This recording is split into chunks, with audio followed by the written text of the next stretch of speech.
Today is Friday, Parashat Devarim. Tonight and tomorrow is the 9th of Av. And in our Jewish calendar, the 9th of Av is a day of fast. But since it is Shabbat, Shabbat supersedes the joy and holiness of Shabbat, supersedes the idea of fasting on the day of the 9th of Av. And therefore, the fast is pushed off to Sunday. The fast will begin actually on Saturday evening at 7:45 p.m. and it will end on Sunday evening at 8:25 p.m. The fact that the fast is pushed off from Shabbat, from the 9th of Av, which is a day that is associated with difficult situations that happen to the Jewish people, but the fact that it's pushed off, it sort of makes it into a day of special goodwill, and the Shabbat is a Shabbat of goodwill and a Shabbat, according to some of our sages, special for prayers and for goodwill mishamayim. But once the fast begins, of course, we're going to be sitting on the floor in the synagogue and praying on the floor. We're going to read the Scroll of Lamentations, and there are certain restrictions that apply to the day of Tisha. Number one, we don't eat or drink for the whole period of the fast. We don't wash. Even our hands, when we wash in the morning, only up to the knuckles. We don't wear leather shoes. We do not put any ointment or any cream on our skin. Also, conjugal relations are not permitted.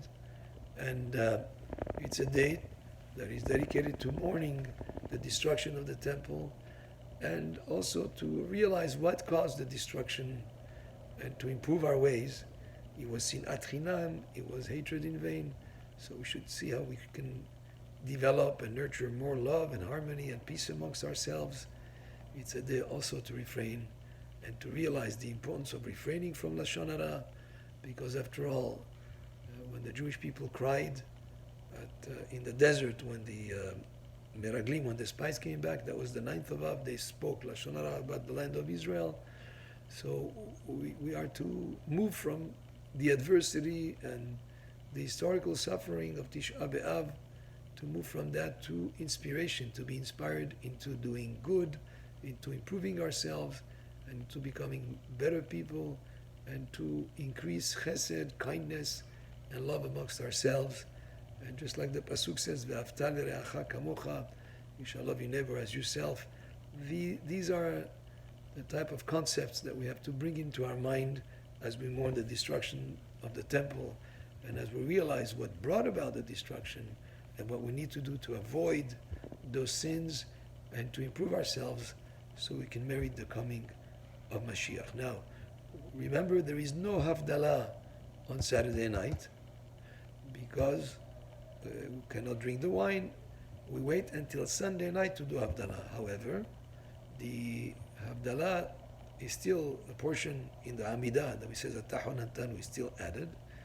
And after the Amidah in the synagogue, we do Borem Be'area Esh. That you do on Saturday night. Shares the bracha of Borem Be'area Esh, but the rest of the Havdalah, without besamim and without smelling fragrances or without the candle, the rest of the Havdalah is done on Sunday night after the end of the fast. Now, if someone is not feeling well, or maybe is weak, or an elderly person, and he could be exempt from fasting on the day of Tisha, but he should remember before that person eats, they should make sure to do Havdalah, whether they're eating on Saturday night or on Sunday, but before they eat, they should do Havdalah first, before they partake of any food. The morning, we do not put talit or tefillin on the morning of Tisha Be'av, that's our custom. But at Mincha time, when we come back from Mincha to the synagogue, we do put talit and tefillin in the afternoon. We even have Birkat Kohanim in the afternoon in the synagogue, which we do not say typically on Mincha of other days. In our synagogue, we're going to have some wonderful programs of lectures throughout the day, and also the Chafetz Chaim Foundation videos. And the idea is to learn. We have an obligation to learn Torah on the day of Tisha Beav. We're restricted to learn from Chumash, Gemara, or Mishnah, but we're out to learn subjects that relate to the Chorban, to the destructions. We have to learn from Iyov, Megillat Echa, and also Musar. We have to learn also teachings that could get us to improve ourselves so we can merit the coming of Mashiach Tzidkenu.